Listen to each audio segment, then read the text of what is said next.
Hey guys, Lancy here. Hope everyone's doing well. Thanks again for joining me while we look into some more MTG market movers for the day. Now we're going to start off with Toski, the bearer of secrets. This squirrel is actually taking off, especially the premium cards.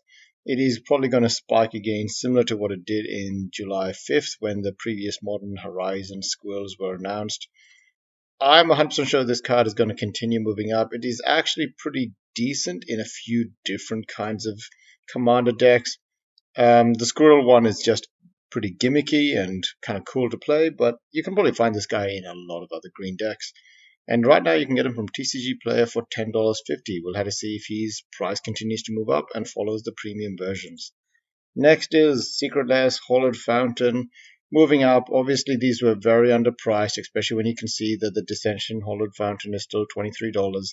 Ravnica Allegiance is obviously sitting at $9.49, and Return to Ravnica is sitting at $8.49. But I feel like $10 for this card is probably going to be kind of low when Modern is now starting to slowly pick back up. Or at least they're trying to pick it up now that everywhere is opening up. We'll have to see what happens with this Secret Lair specifically. Next is Vivicatus Asmadi from Legends. 2 colorless, 2 black, 2 red, 2 green for a Elder Dragon Legend. 7/7, pretty cool. He is not on the reserve list. You can get a Chronicles version for 84 cents. What does he do? He has flying. So he's an 8 mana 7/7 flying dragon. Not the best. You had to pay a black, a green, and a red to during the upkeeps, otherwise you bury him. And you can give him fire breathing for each of those colors. The green fire breathing might be kind of cool because then you can really stack it up and pump up a lot of damage into him. I just don't think that he's that impressive, but he is from Legends and he's $82. Like I said before, you can get the Chronicles version for 84 cents. Library of Alexandria from Arabian Nights. It is an expensive card. It always was, sitting at $1,628 for the market price, and it does look like it's been dropping quite a bit from the $10,000 for the premium version of this card. You can get some from TCG Player for $2,099. You can get an oversized card for $349. That does not seem worth it at all. You can't play with that. It is banned in almost every format except for Vintage. So it's a pretty good collector's item, but other than that, I don't think there's much value in picking it up right now. The Fallen from the Dark, 1 colorless, 3 black for a 2/3, very creepy art. During its controller's upkeep, the Fallen deals 1 damage to each opponent it has previously damaged. So once you get the ball rolling, I guess this guy just slowly pings everyone down by just sitting in the background. I'm not too sure. You can get him from TCG Player for 39 cents. Really? At 39 cents from the Dark card? I guess Chronicles has a copy of it for just as creepy artwork for 25 cents. So yeah, I guess there's an option to get this card no matter what. 41 cents from the Dark. Okay, sure. He is out there, guys. And probably under your bed. Eborn Praetor from Fallen Empires, 4 colorless, 2 black for a 5/5. I'm pretty sure this card, I have talked about it before. It is weird to see it because it's mostly focused around Thralls.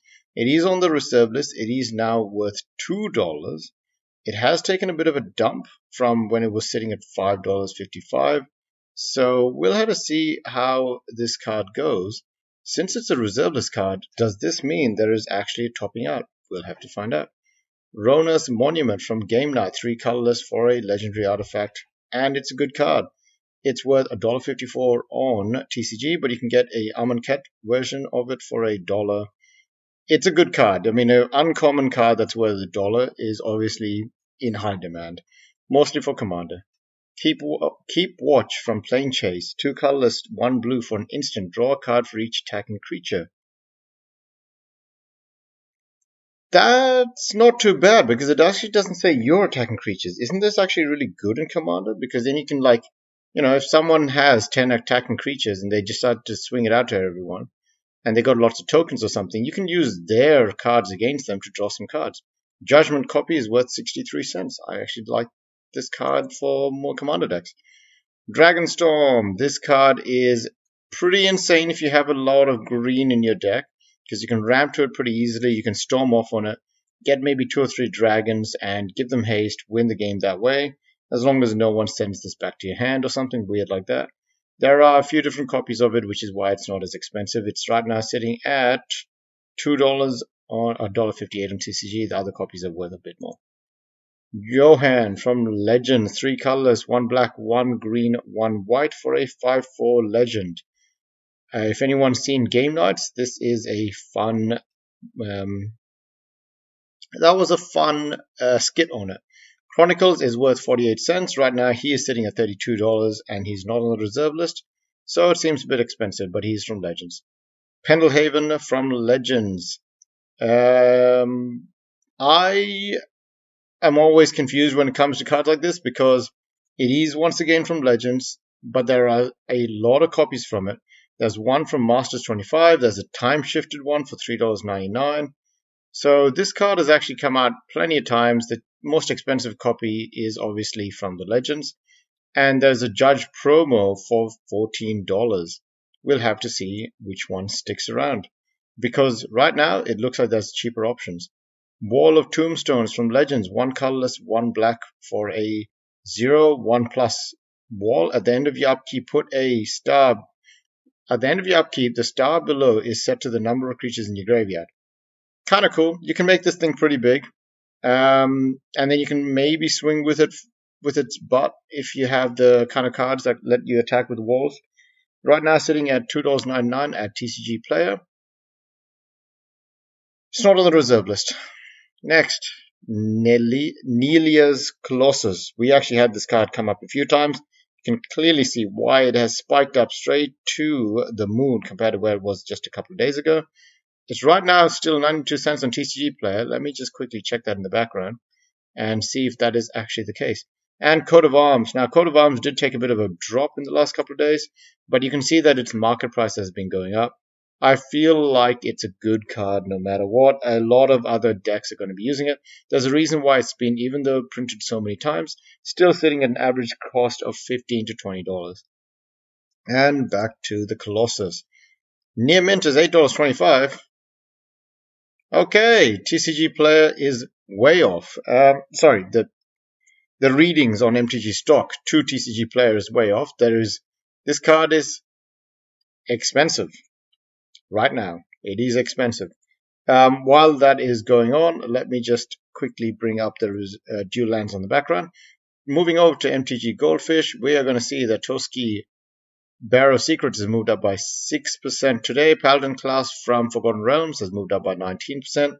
None of the others are big movers.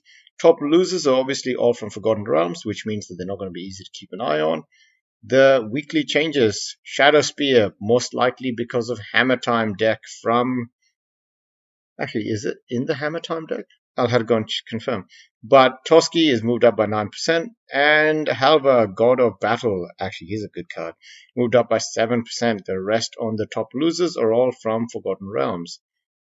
Next is... nope, this was a article. Next is from Modern, 5% gain for Urza Lord High Artificer. Coat of Arms is now on the top winners at 17%, and Darkness is now also on that list, moving up by 10%. Top losers are Emrakul, the Aeon Torn, really moving down by 5% to sit at $53. Might be in the near future where you can pick this card up for less than $50. Phyrexian Arena is coming back down after a big gain in the last couple of months. $25.48, dropping down by 6%. And moving over to the weekly, Blood Moon is still on there. Urza Lord High Artificer has now moved up to 12%. 20% gain for Primal Beyond. 47% gain for Leyline of Sanctity. It has actually moved up by a lot now. Phyrexian Crusader has also moved up by 22%. On the top losers, the biggest ones are Dark Confidant dropping down by 11%, Hex Drinker dropping down by 14%, Mikondo still on the list at 13%, Valakut dropping down by 12% to now sit at $27, and Cabal Coffers now dropping down by 10% to sit at $27. This is actually a really good card as well. And I'm expecting it to hopefully drop down a bit more now that it's been reprinted. Moving over to Pioneer. Liliana, untouched by death, still moving up at 27% today. Drops are Notion Thief dropping down by 11%, nothing else too much to speak about. And Liliana is moving up by 79% this week, which is actually insane. Notion Thief is stabilizing at 48% this week. Profane Memento is now up by 45%, sitting at $2.18. The biggest drops are nothing too special on the other side. Zakama is dropping down by 4%. No, Zakama. Okay. All good. Last thing to look at is the dual lands, just to see what has been happening. Badlands and Revised have both dropped down. Nope, not dropped down, sorry. It's the markets that dropped down. There is a weird thing happening where they look like they're starting to turn around a corner, but we'll have to wait until another couple more weeks to actually see a pattern. Last thing I want to leave you guys with is the dollar. The dollar is still gaining strength. It has actually weakened quite a bit in today. But like I said before, what we're really looking for is this 50 to cross the 200. Then we're off to the races. The gold market has gained some strength as well, but it is below the 200. Bitcoin is now below 30,000. If it cannot gain above 30,000 and closes below it, that's really bad because that will be the weakest it's been in a long time. So hopefully you guys have some cash ready to maybe buy back on the drop. We'll see when that actually comes up as a good buy signal next. VIX is dropped down by 18%. Now VIX is volatility for the S&P 500. And I am not 100% sure why I'm covering this in any detail. No one cared about it in the past. But the S&P 500 will probably have a pretty strong bounce today. I don't know if it'll recover any of its original gains. But that's mostly because on the Australian market, we did actually get a huge drop. And then a bit of a gain over the day. If I go to the 15 minutes, see that we had a really big drop. And then it just kind of gained over time. So anyways, guys, I'm going to call it that. Started dragging on near the end. Thanks again for watching and have a good one. See ya.